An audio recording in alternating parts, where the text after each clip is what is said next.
In a world where appearances define worth, she stood silent as the crystal champagne flute shattered against the marble floor. The echo of the slap still burned across her cheek, witnessed by hundreds of elite guests who merely turned away in practiced indifference. "You don't belong here," they whispered. For years, Elise Matthews had worn the mask of an ordinary woman, a simple wedding planner with a quiet demeanor and unremarkable presence. But behind her gentle blue eyes lay a past only few knew, a power she had buried beneath layers of calculated simplicity. As the crimson mark bloomed on her skin at the Harrington Pierce wedding, something awakened in her. Not revenge, but a reclaiming of truth that would leave Manhattan's elite social circle forever changed. Would you stand silently as they crushed your dignity, or would you remind them exactly who you truly are?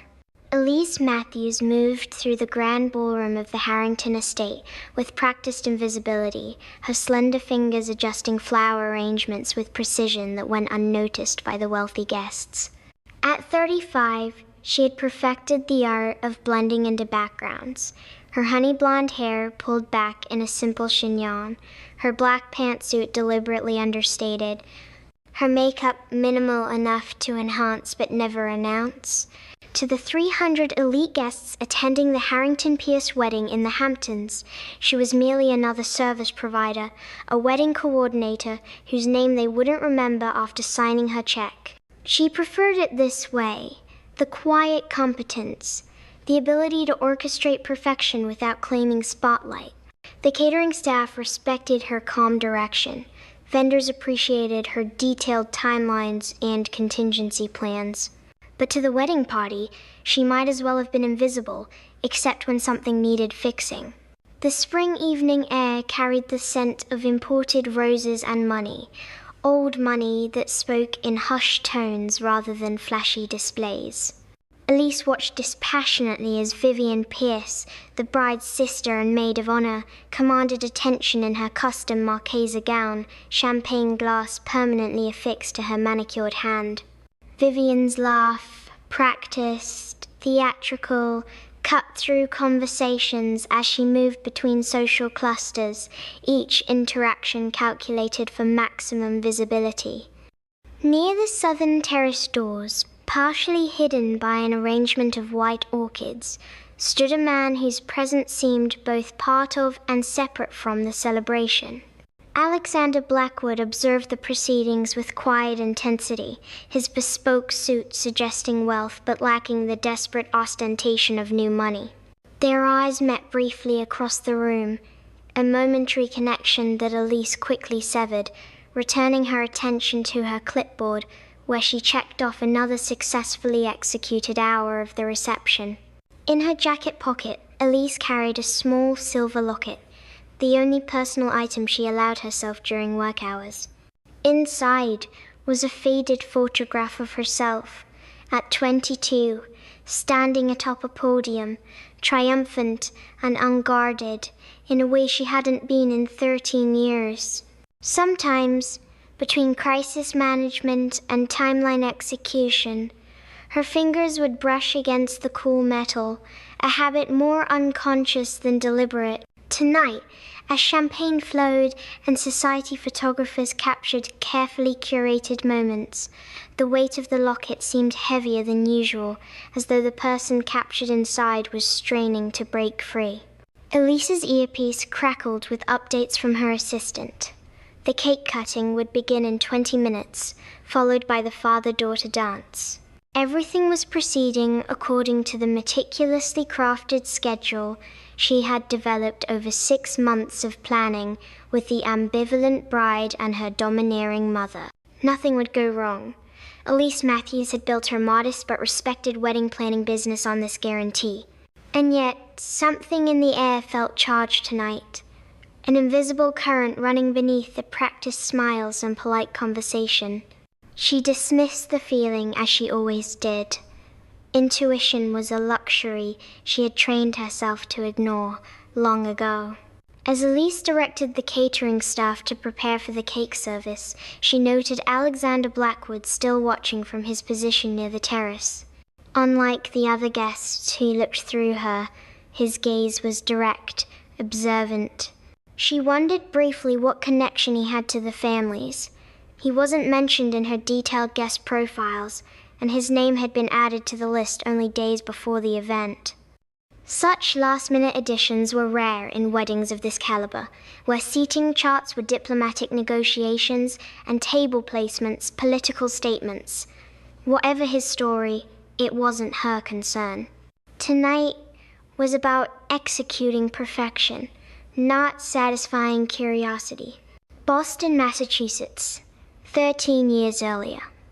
The National Figure Skating Championships had drawn the country's elite competitors, and Elise Matthews, then Elise Winters, was among the most promising.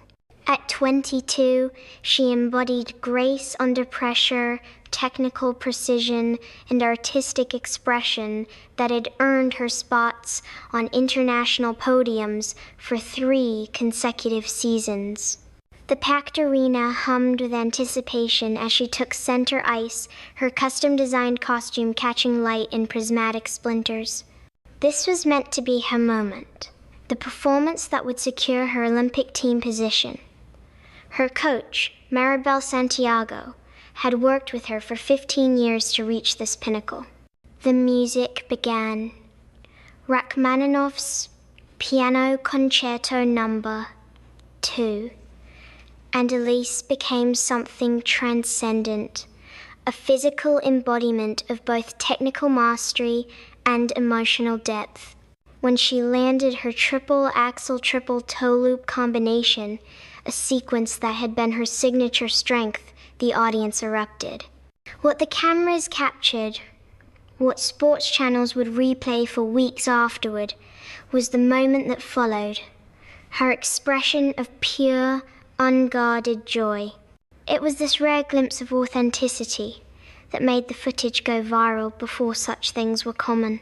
What the cameras didn't capture was Elise catching sight of her then-fiancé, Nathan Harrington, in the stands, not in his assigned seat, but pressed intimately against Cassandra Pierce, daughter of his family's closest business allies. The betrayal hit like physical impact, but years of competitive discipline kept her moving through her program without visible falter. She completed her performance to thunderous applause, scored a personal best, and secured her Olympic position. And then, while reporters clamored for interviews and sponsors lined up with contracts, Elise Winters disappeared. The skating world was bewildered.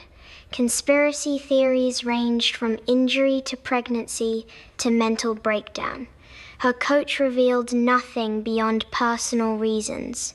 The Olympic Committee scrambled to elevate the alternate, and Elise retreated to lick wounds that went deeper than romantic betrayal, a recognition that her entire life had been constructed around others' expectations and ambitions. In a small apartment in Chicago, far from both the skating world and Boston society, she reinvented herself. Elise Matthews, taking her grandmother's maiden name, completed a business degree, and slowly built a reputation in event management. The precision, attention to detail, and ability to perform under pressure that had made her a skating champion translated perfectly to orchestrating complex social events. She deliberately avoided the highest echelon of society, where the Harringtons and Pierces operated, building instead a clientele of upper-middle-class professionals who valued competence over connections. The silver locket containing her championship photograph became her only tether to that former life, a private reminder of both achievement and the price it had demanded. For 13 years, she had maintained this careful distance, until 6 months ago, when her assistant excitedly announced they'd received an inquiry from Eleanor Harrington about her son's wedding. Eleanor, Nathan's mother, had likely never made the connection between the promising skater her son had dated and the efficient wedding planner with a different last name and deliberately understated appearance. Elise had almost declined. Almost. But something stopped her. Not revenge. Something more complex, a desire to close a circle, to face the past on her own terms, invisibly powerful rather than publicly vulnerable. And so she stood now, in the Hamptons estate, where Nathan Harrington was marrying Cassandra Pierce, orchestrating their perfect day with professional detachment while carrying the silver weight of who she had once been in her pocket. The evening progressed with a meticulous timing that was Elise's hallmark. The 8-tier wedding cake, each layer a different flavor designed to showcase the couple's travels together, was presented to appropriate gasps of admiration. The father-daughter dance proceeded with choreographed perfection. Crystal chandeliers cast flattering light across faces maintained by Manhattan's most exclusive dermatologists. Elise moved between service stations, handling minor issues before they could develop into disruptions. A smudge on a champagne flute that never reached a guest's hand. A slightly wilting floral arrangement discreetly replaced. A potential seating conflict between divorced relatives smoothly redirected. The first indication that the evening's careful orchestration might fracture came when Vivian Pierce cornered Elise near the kitchen entrance. "The champagne for the third toast isn't properly chilled," she hissed, eyes narrowed with the particular disdain the wealthy reserve for those they consider servants rather than service professionals. "This is utterly unacceptable for a wedding of this caliber. I specifically instructed you about the vintage and temperature." Her words slurred slightly, betraying that she had been enjoying the supposedly improperly chilled champagne quite liberally herself. "Miss Pierce, I personally verified the temperature 30 minutes ago.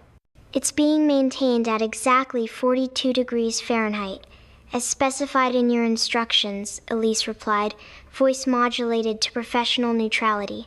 "However, I'm happy to have the sommelier double-check if you'd prefer." "Don't patronize me," Vivian snapped, loud enough that nearby guests turned momentarily. "I know what I'm tasting. This event cost over $2 million. The least you could do is ensure the basics are executed properly."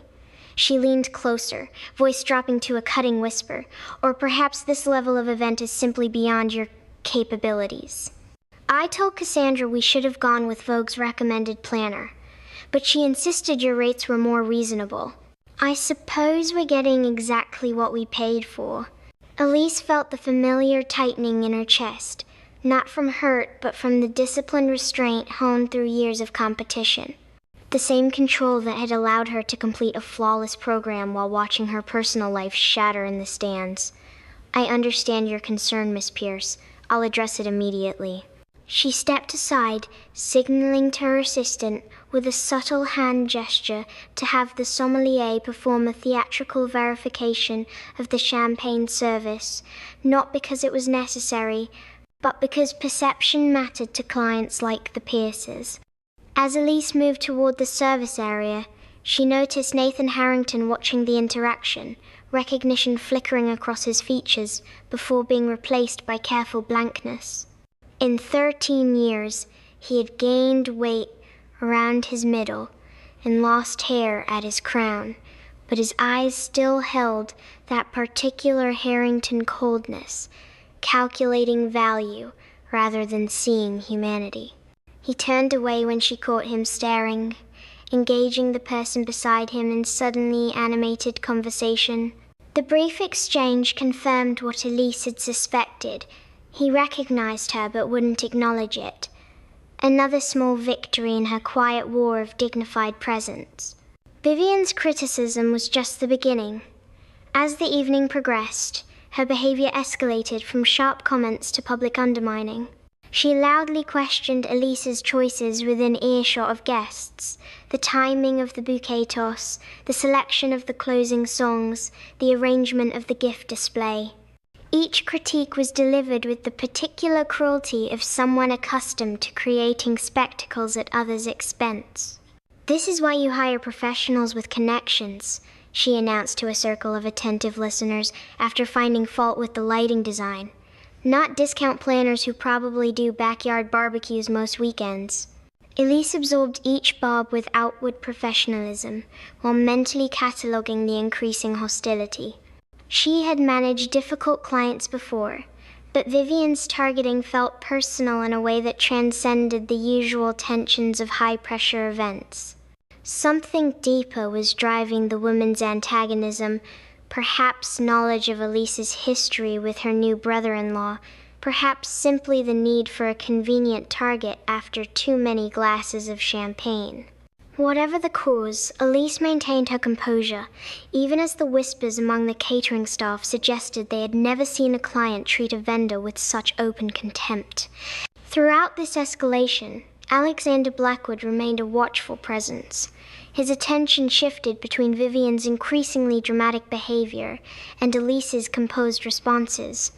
Once, when Vivian loudly criticized the timing of the dessert service, within earshot of several prominent guests, Elise caught Alexander's slight head shake, a gesture that might have been disapproval of Vivian or perhaps sympathy for Elise's position. Either way, it registered as unusual in a crowd that seemed determined to pretend the uncomfortable display wasn't happening.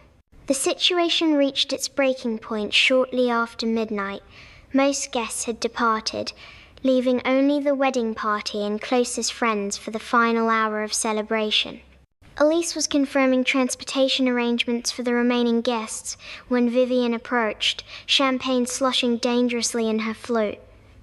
"You think you're so professional, don't you?" she slurred, loud enough that the small remaining crowd fell silent. "Standing there with your clipboard, judging all of us." Elise maintained her neutral expression. "I'm just ensuring everyone has safe transportation home, Miss Pierce. Is there something specific you need assistance with?"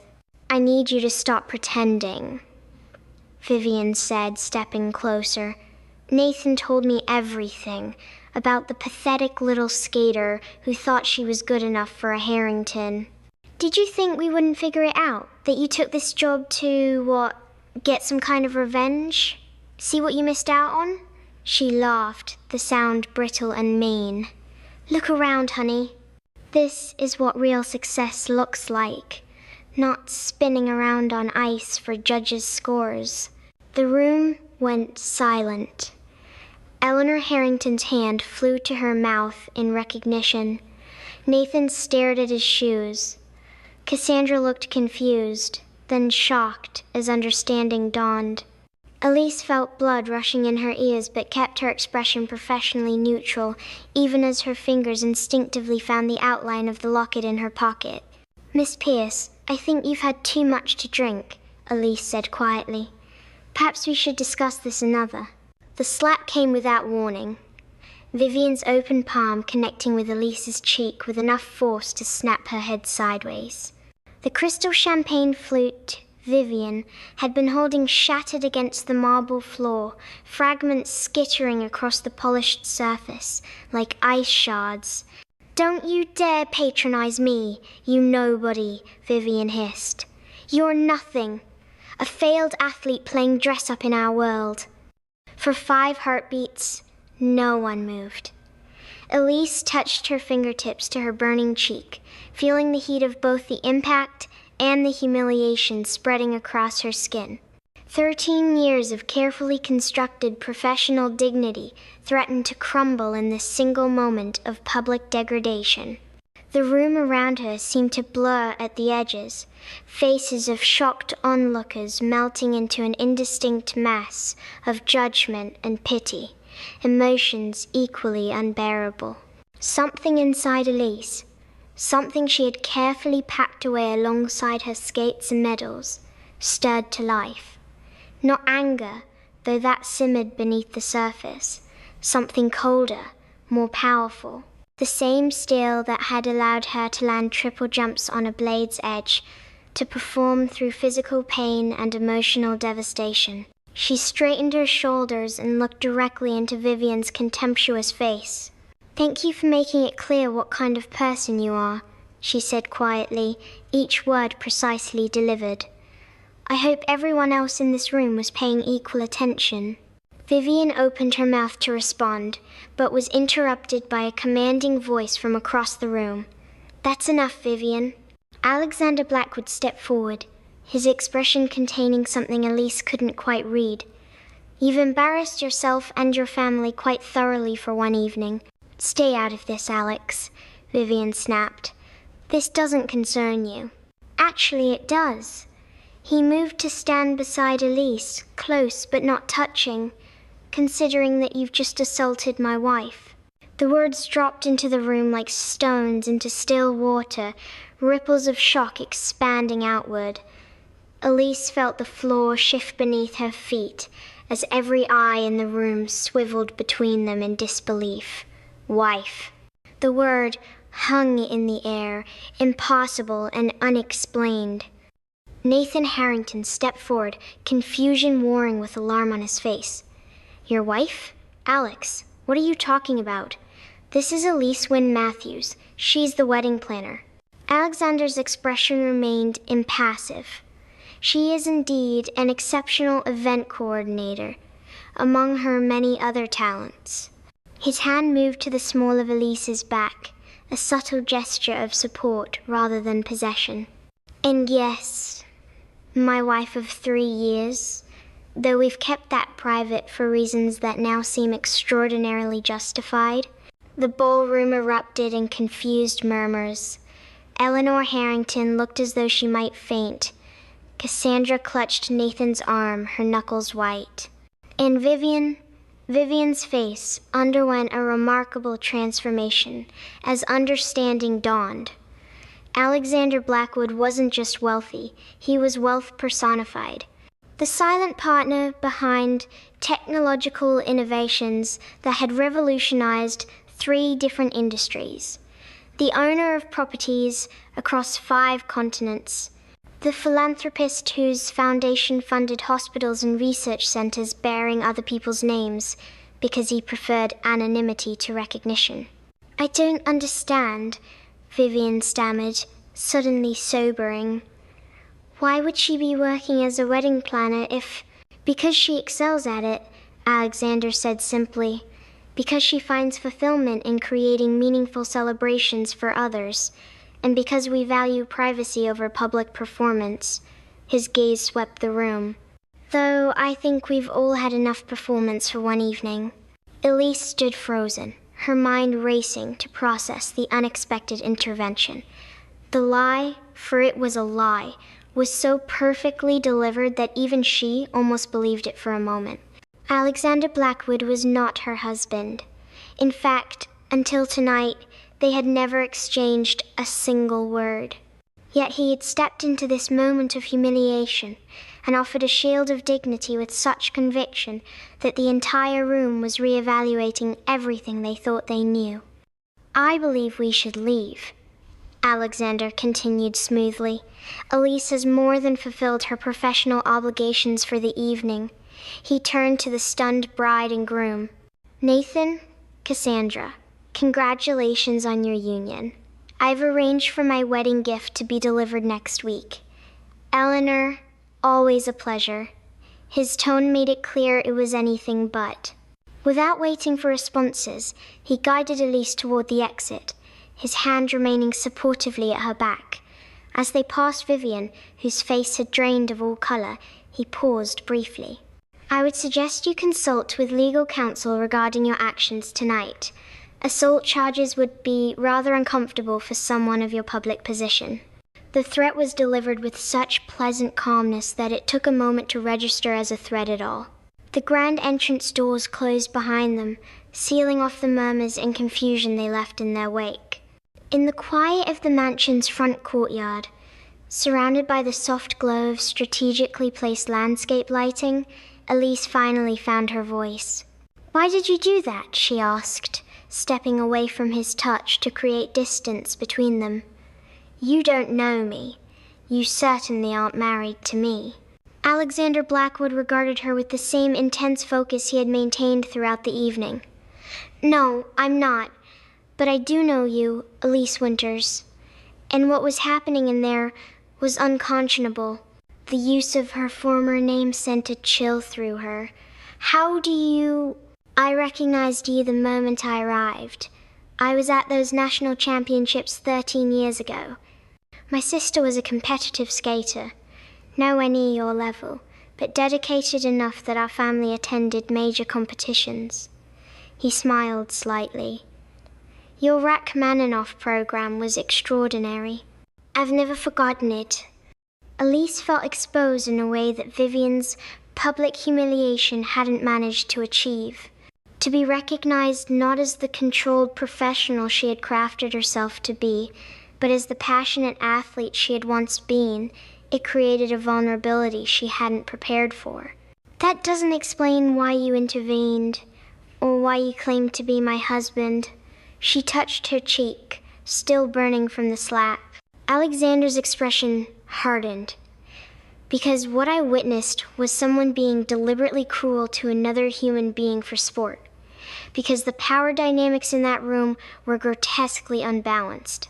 And because claiming to be your husband was the fastest way to shift those dynamics and put an immediate stop to the situation." He paused. "I have some experience with the Harrington and Pierce families. They only understand power and connection. Claiming you as my wife instantly made you someone they couldn't afford to abuse." The pragmatism of his explanation made a certain kind of sense, but Elise wasn't entirely convinced. "And now? What happens when they discover the truth? My business operates on reputation and discretion." "They won't investigate," he said, with the certainty of someone who understood the social ecosystem perfectly.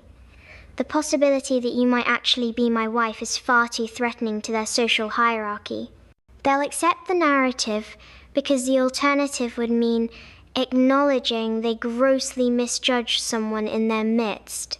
Besides," he added with a slight smile, "by morning, Vivian will have constructed a reality where she always suspected there was something special about you, and Eleanor will claim she recognized you from the beginning but was respecting your privacy."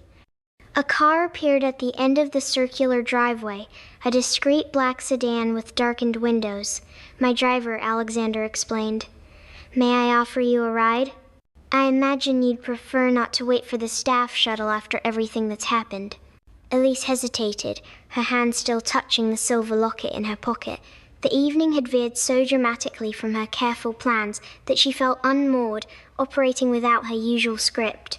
The professional response would be to politely decline, return to gather her team, and exit with dignity. But something deeper pulled at her. Curiosity, perhaps, or recognition of a rare moment when the universe offered an unexpected door. "Thank you," she said finally. "I'd appreciate that." During the ride back to her hotel, silence stretched between them, not uncomfortable, but weighted with unasked questions. Finally, Alexander spoke. "May I ask why you took this job, after what Nathan did?" The directness of the question startled her. "You seem to know a lot about me." "I know what was public. Your disappearance from the skating world created quite a stir, and I witnessed what happened at Nationals. The rest is speculation." Elise considered deflecting, but found herself unexpectedly willing to share the truth. "I didn't take the job for revenge, or closure, or any of the reasons Vivian suggested." She looked out at the Passinghamptons estates, the manicured grounds gleaming under security lighting. "I took it because I wanted to stand in that room as myself, not as the heartbroken fiancé, not as the failed Olympian who let personal drama derail her career, but as a woman who built something valuable on her own terms. I wanted to execute their perfect day with excellence, not because I cared about their approval, but because excellence is who I am, regardless of who's watching." Alexander studied her for a long moment. "That's a far more dignified motivation than most people would have managed." "It wasn't about dignity," she corrected him. "It was about truth, my truth." The car slowed as it approached her hotel. Before it came to a complete stop, Alexander reached into his jacket and withdrew a business card. "If you're interested," he said, offering it to her, "I have an event coming up that could use your particular expertise. No fictional marriages required." Elise accepted the card, her fingertips brushing against his. And if the Harringtons or Pierces inquire about our supposed relationship, Alexander's smile held genuine amusement. I'll simply say that we value our privacy, which has the virtue of being entirely true, regardless of the nature of our connection. The car stopped, and he made no move to exit with her. The choice to contact me is entirely yours, Miss Matthews. Either way, it was an honor to finally meet the woman behind that Rachmaninoff program. As Elise stood on the sidewalk watching the black sedan disappear into the night, she felt something shift within her, not the closing of a circle as she had expected from this weekend, but perhaps the beginning of a spiral moving upward rather than back. She slipped Alexander's card into her pocket alongside the silver locket, two different versions of herself now carried close to her heart. In her hotel room, Elise finally allowed herself to process the evening's events. The professional mask she maintained slipped away as she removed her makeup, revealing the reddened mark on her cheek where Vivian's hand had connected. 13 years ago, she had walked away from public humiliation by disappearing entirely. Tonight, she had stood her ground, and unexpectedly found an ally in the most unlikely person. She removed the silver locket from her pocket and opened it, studying the image of her younger self. Arms raised in triumph, face alight with joy before the moment it all unraveled. For years, she had carried this reminder not of what she had lost, but of what she was capable of at her core. Tonight, that capability had shown itself in a different form. The strength to endure public degradation without breaking, without lowering herself to retaliation. Elise closed the locket and placed it on the nightstand beside Alexander Blackwood's business card. Tomorrow, she would decide whether to contact him. Tonight, she would sleep with the unfamiliar, but not unwelcome knowledge that someone had seen her, truly seen her, for the first time in 13 years. 3 days later, Elise sat in her modest office in downtown Boston, reviewing contracts for upcoming events. Her assistant Mia entered with wide eyes and an expression of barely contained excitement. "There's a delivery for you," she announced, "and I think you're going to want to see this personally." In the reception area stood a courier holding a large, flat package wrapped in discreet black paper. "Elise Matthews," he confirmed, presenting her with a digital signature pad. "This requires personal verification and receipt." Intrigued, Elise signed and accepted the package, carrying it back to her office, where she carefully removed the wrapping. Inside was a framed photograph, professional quality, clearly taken during the Harrington Pierce wedding. The image captured the exact moment after Vivian had slapped her, but before Alexander had intervened. What made the photograph remarkable was not the violence it documented, but what it revealed about everyone in the frame. Vivian's face twisted with ugly satisfaction. The wedding guests' expressions ranging from shocked discomfort to voyeuristic fascination. Nathan Harrington's guilty recognition. And Elise herself, standing straight-backed and composed despite the visible handprint blooming on her cheek, dignity intact amid deliberate humiliation. A note accompanied the photograph, handwritten on heavy cream stationery. The true measure of a person is not found in how they treat those they need, but in how they behave toward those they believe they don't. You showed extraordinary grace under circumstances designed to strip it away. The offer stands. A.B. Elise studied the photograph, seeing not just the captured moment, but the journey that had brought her there. The young woman who had skated with her heart exposed to judges and audiences had learned to armor herself without losing her core strength. There was power in that evolution. Not the brittle power of Vivian Pierce's cruelty or the inherited power of the Harrington name, but something more durable. The business card Alexander had given her sat on her desk. After a moment's consideration, she picked up her phone and dialed the private number written on the back. 2 weeks later, Elise entered the Blackwood Foundation headquarters in downtown Manhattan, her portfolio tucked under her arm. The building, slate glass and steel but without the ostentatious branding typical of wealth-announcing architecture, reflected Alexander's approach to his position. Present, but not preening.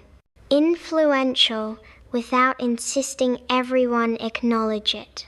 The receptionist directed her to the top floor with a respectful nod that suggested Alexander had personally briefed the staff about her arrival. The event he wanted her to coordinate was significant. The Foundation's annual fundraising gala that brought together philanthropists, researchers, and recipients of the Foundation's grants from around the world. Previous years had been handled by internationally renowned event firms with budgets that dwarfed anything Elise had worked with before. When she had asked why he would consider her smaller company for such a prestigious event, his answer had been characteristically direct. Because you understand the difference between spectacle and significance. As the elevator ascended, Elise considered how quickly her professional landscape had shifted. News of her connection to Alexander Blackwood, carefully neither confirmed nor denied, had spread through Boston and New York social circles with predictable speed. Former clients called to congratulate her on her relationship, their tones suggesting they had always recognized her exceptional talents. Potential clients reached out with unprecedented frequency. Even more telling were the messages from the Harrington and Pierce families. Eleanor Harrington sent an enormous flower arrangement with a note claiming she had always seen something special in Elise. Cassandra's thank you letter for the wedding included gushing praise and an invitation to lunch as friends. Nathan sent nothing, his silence its own message. Only Vivian Pierce had taken a different approach. A formally worded legal letter expressing regret for any misunderstanding while carefully avoiding actual apology or admission of wrongdoing. The document included a non-disclosure agreement and an offer of compensation for any inconvenience that amounted to 3 times Elise's wedding planning fee. She had returned it unsigned with a simple note. No misunderstanding occurred, no agreement is necessary. The elevator doors opened directly into a minimalist reception area where Alexander waited, foregoing the power play of making visitors wait. Elise, he greeted her, extending his hand. Thank you for coming.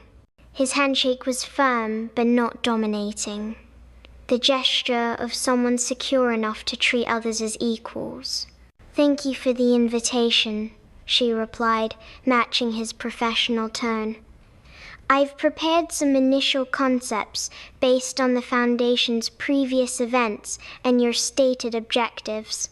He led her into a conference room with floor-to-ceiling windows overlooking Central Park. Before we discuss the gala, he said, I thought you should know that the photograph I sent you wasn't the only one taken that night. Alexander activated a wall screen that displayed a series of images. Vivian's confrontation captured from multiple angles, including close-ups of her contemptuous expression and Elise's composed response. The Harrington Pierce wedding photographer is an old friend who recognized you immediately.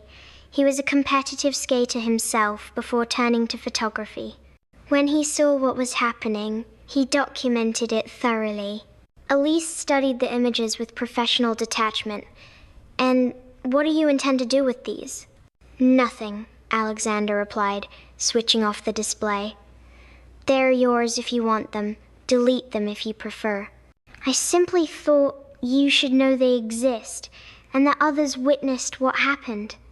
He paused, including several Society columnists who have been unusually restrained in their coverage. Understanding dawned. You asked them not to publish. I suggested that thoughtful discretion might be appreciated. He didn't elaborate on what leverage he might have used to ensure this discretion from notoriously ruthless gossip writers. Why? The question that had lingered since the wedding night finally emerged. You don't know me. You owed me nothing. Alexander considered her for a long moment. 13 years ago, I watched your Rachmaninoff program with my sister Emma.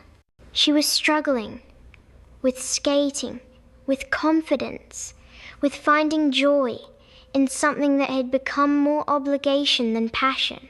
Your performance that night showed her what skating could be when technique and emotion achieved perfect balance. His expression softened slightly. After you disappeared, Emma kept a poster of you in her room until she left for college. She's a choreographer now, working with competitive skaters. The revelation settled over Elise like gentle snow, unexpected, transformative, yet somehow fitting. Her disappearance had been about self-preservation, not about the impact she might have had on others. To learn that her skating had mattered beyond scores and medals touched something she had long kept protected. "And when you recognized me at the wedding," she asked, "I saw someone who had rebuilt herself on her own terms, someone executing excellence regardless of recognition." He smiled slightly. "I admired that long before Vivian Pierce gave me reason to intervene." There was something unspoken beneath his words, not romantic interest, as the gossip columns had predictably suggested, but a recognition between two people who understood the value of substance over appearance. Two people who had chosen to wield influence rather than flaunt it. "Now," he said, returning to his businesslike demeanor, "shall we discuss the foundation gala? I think your perspective could bring something unique to an event that risks becoming predictable." For the next hour, they discussed concepts and logistics, vision and execution.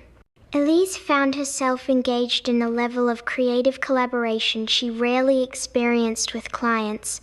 Alexander challenged her ideas without dismissing them, contributed insights without micromanaging. By the end of the meeting, she had accepted the contract to plan the Blackwood Foundation's most important annual event. As they concluded, Alexander walked her back to the elevator. "One more thing you should know," he said as the doors opened. "The Harrington family's hedge fund is seeking investors for their newest venture. They approached my team last week." Elise maintained her neutral expression. And my team declined with my full support." His tone was matter-of-fact, not as retaliation. Their prospectus was genuinely underwhelming.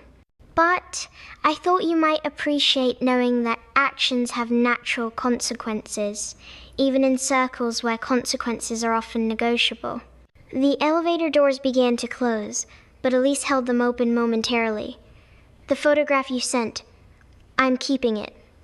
Not for satisfaction, but as a reminder." "Of what they did?" Alexander asked. "Of what I didn't do," she corrected. "I didn't break. I didn't retaliate. I didn't become what they tried to make me." His nod contained understanding that required no further words. As the elevator descended, Elise reflected on the strange symmetry of life's trajectories, how Nathan Harrington had once been her future, and now represented only a closed chapter. How a single evening had created an unexpected alliance that might shape her professional future in ways she couldn't yet calculate. 6 months later, the Blackwood Foundation Gala transformed the Metropolitan Museum of Art's Temple of Dendor into a celebration that would be discussed in philanthropic circles for years afterward. Unlike previous iterations that had emphasized opulence and exclusivity, Elise's vision centered on meaningful connection between donors and recipients, between wealth and impact, between privilege and purpose.